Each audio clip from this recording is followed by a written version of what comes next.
Hello guys, welcome back to my channel. तो इस episode की स्टार्टिंग में टॉन्ग मार्क के साथ रहने के लिए रेडी हो जाता है, क्योंकि पिछले एपिसोड के बैड वैम्पायर के तबाही की वजह से एक लेडी इंजर्ड हुई थी।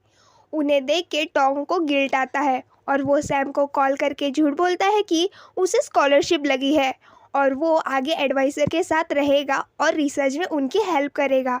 मिस नॉन से उसने पहले ही परमिशन ले रखी है। इस बात पे सैम कुछ नहीं बोल पाता और नेक्स्ट सीन मार्क के घर पे शिफ्ट होता है। मार्क का बड़ा सा घर देख के टॉन्ग की फट जाती है, क्योंकि वो बस दोनों ही रहने वाले थे। टॉन्ग पूछता है कि आगे घर में कहीं कॉफिन वगैरह तो नहीं है।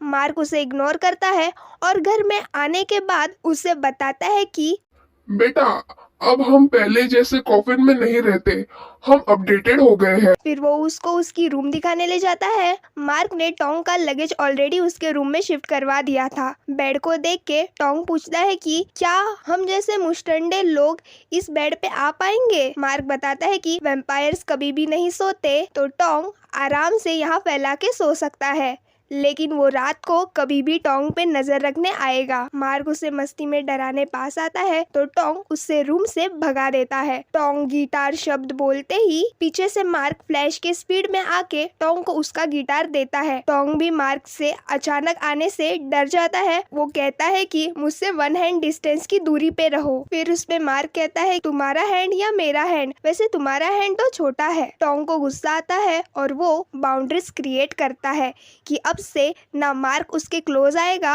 और ना कि उसके परमिशन के बिना उसके रूम में एंटर करेगा। मार्क बिना कुछ बोले चला जाता है और टॉन्ग को नींद नहीं आती और उसके नजर बाजू में रखे हुए मार्क के पेंटिंग पे जाती है, जो कि उसे ही घूर रही थी। टॉन्ग उस पेंटिंग के आंखों में स्टिकी नोट्स लगा के खुश होके सो जाता है। उसे वही सीरीज के स्टार्टिंग वाले सपने आते हैं। मार्क को फील होता है और वो टॉन्ग को कंफर्ट करने के लिए आता है। वो देखता है कि कैसे टॉन्ग ने उसके पेंटिंग की आंखें बंद की थी, तो वो उस पे न्यू आंखें ड्रॉ करता है। मॉर्निंग में जब टॉन्ग की नींद खुलती है और उसे पता चलता है कि रात में मार्क रूम में आया था, तो वो मार्क से झगड़ा करने नीचे जाता है। टेबल पे रखे हुए बहुत सारे खाने देख के टॉम झगड़ा करना भूल जाता है, क्योंकि वो सब डिशेस मार्क ने स्पेशली टॉम के लिए ऑर्डर की थी। आंटी वाई भी उसे शक्ल दिखाने आ जाती है। उनके जाने के बाद टॉम उसे जलाता है कि वो अमीर वैम्पायर होके भी इतनी टेस्टी डिश नहीं खा सकता। टॉम उसे एक बाइट खिलाता है और सरप्राइजिंगली मार्क को पसंद आ जाता है। फिर क्या ही होना था, मार्क भुक्कड़ जैसे खाने लगता है और वो दोनों साथ में मील एंजॉय करते हैं। नेक्स्ट सीन में टॉम मार्क को बताता है कि उसे न्यू कपड़े खरीदने मॉल जाना है, तो मार्क मेजरिंग टेप ला के टॉम को अच्छे से मेजर करता है। उसे टॉम की मेजरमेंट पता चल गई है, तो वो टॉम के लिए न्यू कपड़े ला देगा।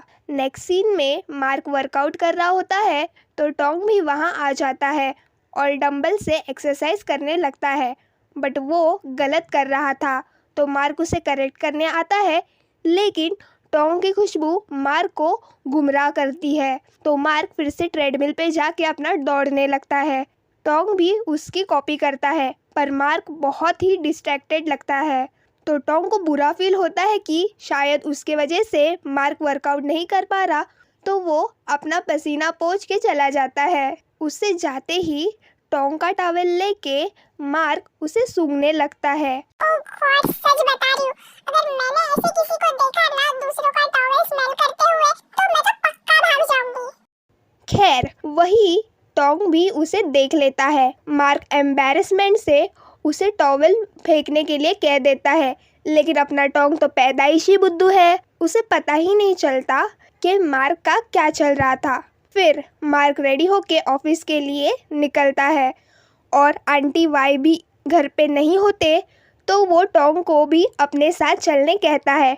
फिर दोनों ऑफिस जाते हैं। वह थारा की सेक्रेटरी बताती है कि थारा मैम आप दोनों से मिलना चाहती है। दोनों थारा के कैबिन में जाते हैं, जहाँ थारा टॉम से प्यार से बात करती है और उसका हाथ पकड़ के उसको उसके विजन बताती है। फिर वो टॉम को थैंक यू करती है कि कैसे उसके गोल्डन ब्लड होने से उसे अब वैम्पायर्स के साथ रहना पड़ रहा है और वो बचपन से ही नॉर्मल ज़िंदगी नहीं जी पाया। फिर थारा और भी गहरी गहरी बातें करती है, लेकिन टोंग के पल्ले कुछ नहीं पड़ता। ऐसे ही हंसी मजाक चलता है और फिर थारा मार्क से अकेले में बात करती है कि कैसे टोंग बहुत ही काइंड हार्टेड है और उसके पास सबसे पावरफुल गोल्डन ब्लड होके भी वो बहुत ही वीक है। और वो मार्क को वार्न करती है कि उसे आगे से एक्स्ट्रा कॉशंस लेने पड़ेंगे, क्योंकि गोल्डन ब्लड को रेजिस्ट करना बहुत ही मुश्किल है। फिर दोनों वापस घर जाते हैं। कार में भी टोंग मिस थारा की तारीफों के पुल बांध रहा था कि उसे थारा लेडी नॉन जैसे ही लगती है। फिर घर आके टोंग बोलता है कि कल मिस नॉन का बर्थडे है, तो वो उनके लिए सॉन्ग प्ले करके वीडियो बनाएगा। और वो मार्क को उस ऑर्फनेज की फोटो दिखाते हुए उसकी और नॉन की स्टोरी सुनाता है कि कैसे लेडी नॉन टोंग के लिए उसकी माँ समान है और बचपन से ही नॉन ने टोंग को लाड प्यार से बड़ा किया है। और ये कह के वो हैप्पी बर्थडे सॉन्ग रिकॉर्ड करने लगता है। मार्क उसका कैमरा लेके उसे ऑर्फनेज में ले जाने का प्रॉमिस करता है ताकि वो खुद लेडी नॉन के सामने सॉन्ग प्ले कर पाए। टोंग भी बहुत खुश होता है। नेक्स्ट सीन में दोनों भी रेडी होके टोंग के ऑर्फनेज जाते हैं। वहाँ के सभी बच्चों से मिलते हैं। सैम भी दिखता है। वो बताता है कि लेडी नॉन कुछ काम से बाहर गई है।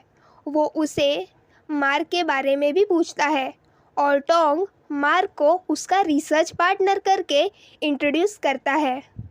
भगवान जाने ये दोनों कौन सी रिसर्च कर रहे हैं। फिर वो गार्डन में बैठते हैं। उसी ऑर्फनेज का बच्चा उनको खेलने के लिए बुलाता है और मार्क उनके साथ बास्केटबॉल खेलने जाता है और उसे बच्चे पकड़ के हरा देते हैं। फिर टोंग उसके बचपन की स्टोरी सुनाता है कि कैसे वो बचपन में वीक था और नॉन उसकी स्पेशल केयर करती थी। और वो पूछता है कि क्या कभी मार्क ने भी ऐसा वीक होना फील किया है। फिर हमें मार्क के फ्लैशबैक का सीन दिखाया जाता है। बेचारा मार्क बहुत बीमार हुआ करता था। उसके डैड उसके लिए बहुत परेशान रहते थे। वो बहुत प्रेयर्स करते थे कि मार्क ठीक हो जाए। और एक रात उनके दरवाजे पे थारा आती है और वो मार्क के डैड को कहती है कि वो मार्क की लाइफ बढ़ाने आई है और उन्हीं की वजह से मार्क को नई ज़िंदगी मिलती है, नहीं तो मार्क कुछ ही दिनों में समाप्त होने वाला था। ये सब स्टोरी वो टोंग से शेयर करता है। टोंग उसे कंसोल करते हुए कहता है कि उन दोनों की लाइफ सेम ही थी, लेकिन लेडी नॉन की वजह से उसके बचपन अच्छा गुजरा। फिर एक बच्चा आके बताता है कि मिस नॉन आ गए हैं। टोंग केक लेके उन्हें सरप्राइज देने छुप जाता है और वो मार्क को बाहर भगा देता है। लेडी नॉन मार्क को देखती है और उनसे बातें करती है। हम ऑडियंस को पता चलता है कि लेडी नॉन ऑलरेडी सब जानती है कि टोंग फिलहाल मार्क के साथ रहता है और मार्क अमृताकुल वैम्पायर है और वो लोग इसी ऑर्फनेज को फंड करते हैं।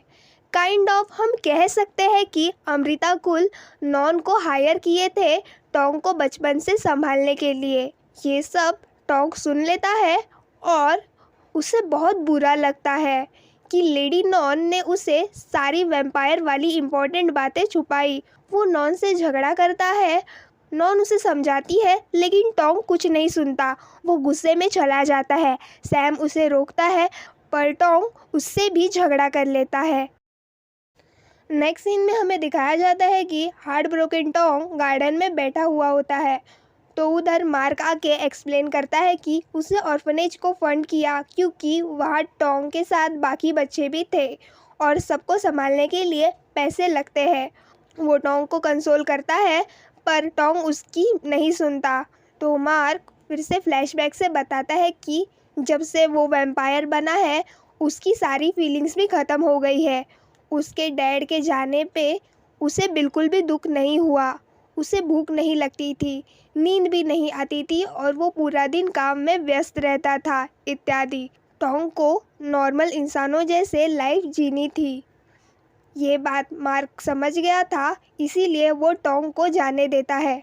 टोंग उसे लॉकेट रिटर्न करता है कि सेइंग उसे लगता था कि ये लॉकेट किसी एंजल का है जो कि उसे हमेशा से प्रोटेक्ट करती है, और उसे पता नहीं था कि ये लॉकेट मार्क का ही है। मार्क को थैंक्स करता है कि उसे हमेशा बचाने के लिए। टोंग सामान उठा के उसके फ्रेंड सैम के घर जाता है और दोनों बातें करके झगड़ा सॉल्व करते हैं। फिर सैम बताता है कि उसने टोंग के वजह से मिलने वाली स्कॉलरशिप छोड़ दी है। अब से वो इंडिपेंडेंट बनेगा और खुद जॉब करेगा और वो टोंग को भी संभालेगा। उस रात टोंग के सपने में मार्क आता है। नेक्स्ट मॉर्निंग हम टोंग को स्कूल जाते हुए देखते हैं, जहाँ प्रोफेसर स्टूडेंट को 3 के पैर में बैठने कहते हैं। टोंग का ध्यान पीछे जाता है, वहाँ मार्क बैठा था। वो टोंग से पूछता है कि क्या टोंग मेरे ग्रुप में आना चाहेगा, और इसी बात पे ये एपिसोड ख़त्म होता है। लिटरली गाइस, मैंने ये एक्सपेक्ट नहीं किया था कि ये दोनों ऐसे वापस मिलेंगे, लेकिन देखने वाली बात ये है कि ये दोनों स्कूल में क्या तमाशा करते हैं। जानने के लिए देखिए नेक्स्ट एपिसोड। वीडियो अच्छा लगा होगा तो एक लाइक बनता है, और न्यू हो तो चैनल को ज़रूर सब्सक्राइब कर दीजिएगा। हम आपको मिलते हैं नेक्स्ट वीडियो में, तब तक के लिए पीस।